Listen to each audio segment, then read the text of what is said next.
The 1960s were certainly a crazy time.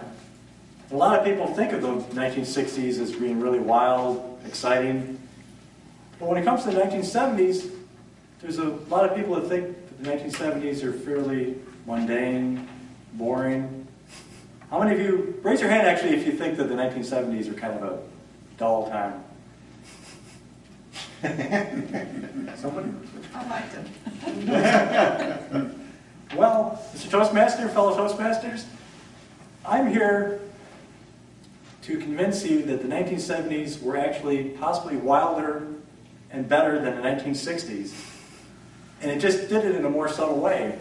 For instance, with music, it's obvious in the 1960s, you had the Beatles, a lot of, Beatlemania, the Rolling Stones, awful lot of groups, awful lot of music. But in the 1970s, I'm sure all of you have heard of the record album, oh, sorry, that dates me there.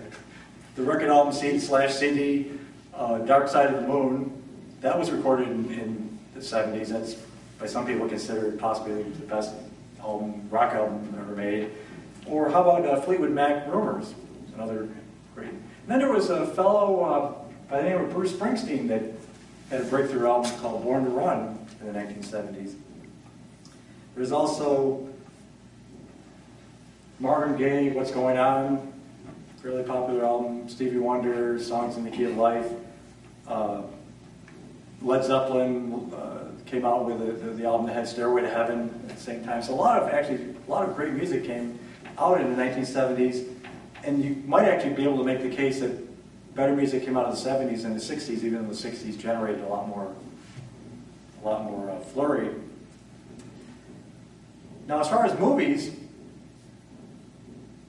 before The Sopranos, there was this movie called The Godfather, and Marlon Brando was the key character in that movie.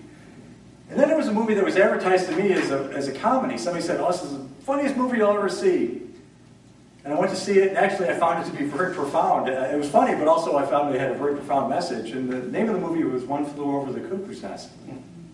I also read the book as well after seeing the movie. There's also other movies like Apocalypse Now. Clockwork Orange is a movie that I thought, it's based on a book that I thought they could never make a movie out of, because if you read the book, it's kind of an interesting read, because the book has its own language, and it isn't until about halfway through the book that you understand what the language is.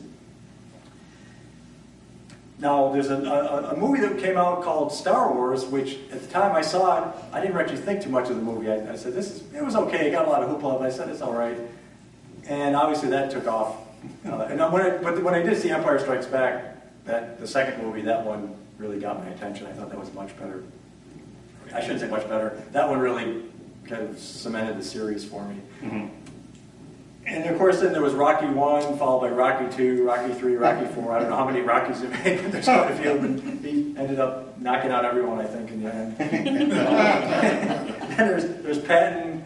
There's a movie that made at least me look at my mashed potatoes a little bit differently. Close Encounters of the Third Kind. I don't know if you remember that scene. Okay. Then possibly the funniest movie ever made on a low budget, Monty Python and the Holy Grail.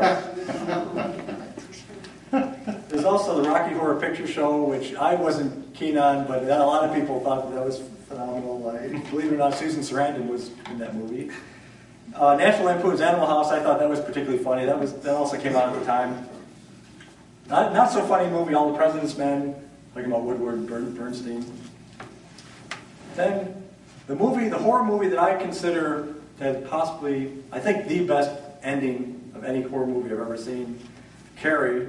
If you've seen that, you'll know. I literally almost jumped off the couch when The Texas Chainsaw Massacre cult movie. I've never seen it, but that's generated some popularity, at least for the chainsaw crowd. And then there's All That Jazz, which is a movie that's very surrealistic. They kind of like those type of movies. So there's certainly a lot of movies that came out during the 70s as well that were very popular. And 2001: A Space Odyssey just missed it by probably about 6 months. That came out in 1969. Another great movie.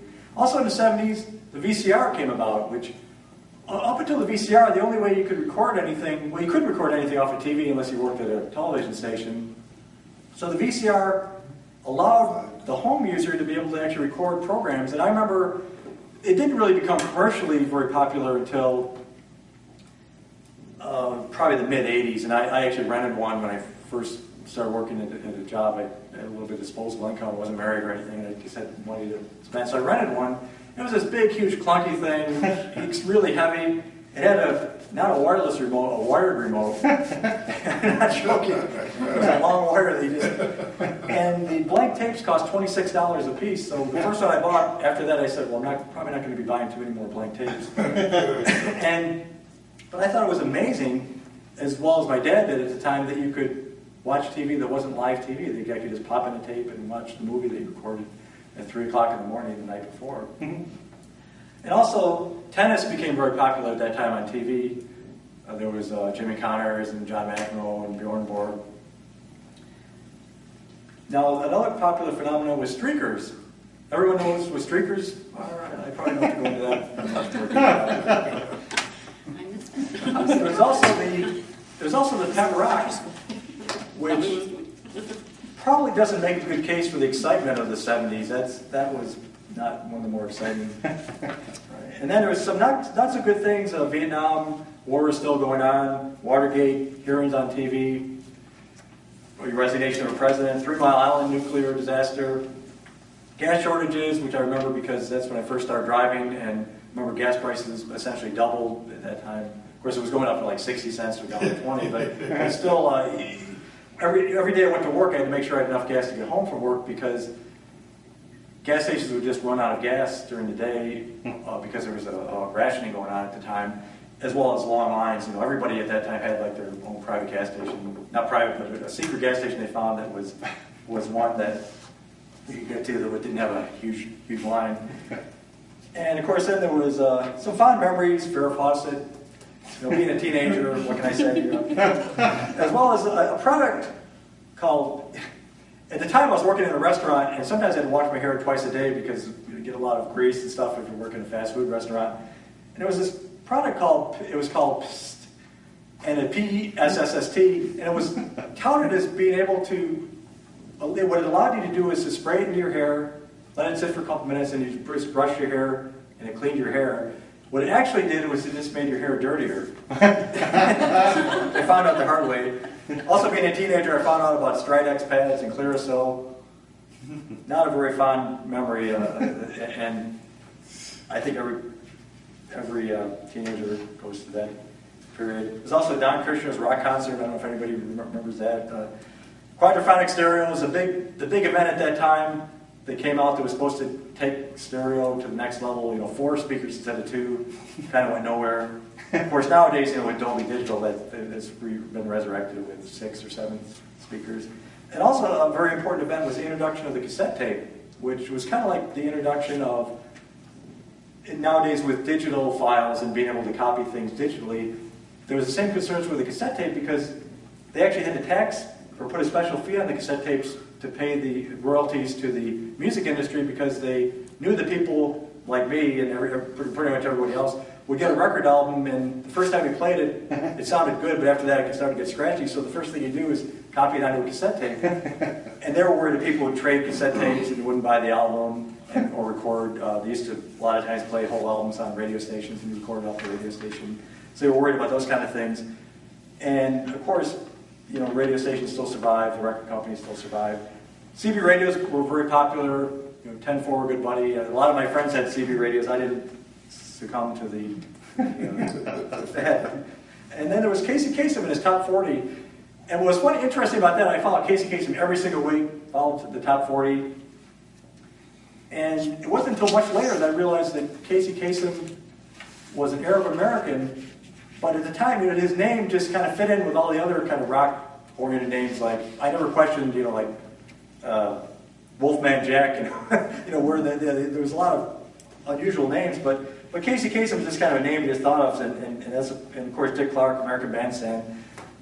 So, definitely the 70s were an exciting, kind of crazy time. A lot of accomplishments happened. Now, let me tell you about the 1980s. Oh, I'm out of time. Mr. Toastmaster.